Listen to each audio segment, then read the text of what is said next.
د کور نه د وتلو دعا دا واورئ په غبر سره او بیا فضیلت هم ذکر کوم. کله چې وځې د کور نه نو داسې به وي بسم الله توکلت علی الله لا حول ولا قوة الا بالله. اسانه ده کنه.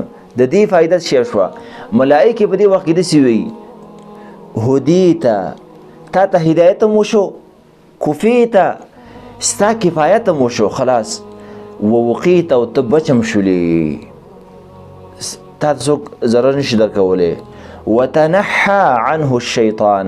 څلورم فضیلت شیطان هم ترې په ډډه شي نه. ای مسلمانه ته څه غواړې نور دا یوه دعا تا ویله د کور نه ووتلې ملایکې الله ستا په حفاظت کې د حفاظت دپاره تا ته رالیږي او داسې ویل کېږي چې ستا هدایت هم وشو او ستا ته بچ هم شوي ضرر هم څوک نشي در رسولی او شیطان هم ترې په ډډه شي.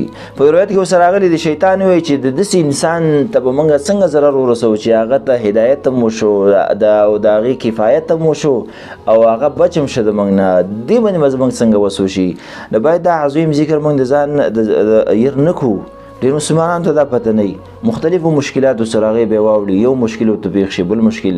دا اسې اذکار عزتمندو دا وظیفې چې ورته وایي دا اذکار چې وایي دا کوم چې قرآني او حدیثو کې راغلي دي دا د اسلحو نه او د ډېرو فوجونو نه دا ډېر مهم دي مسلمان دپاره. د دنیا به څه فوج وي باډي ګارډ به سره یې هغه به ودی یا به له هغه ډزولي یا به هغه داسې ملایکې الله ستا د حفاظت دپاره راولېږي تا نه ګرځي.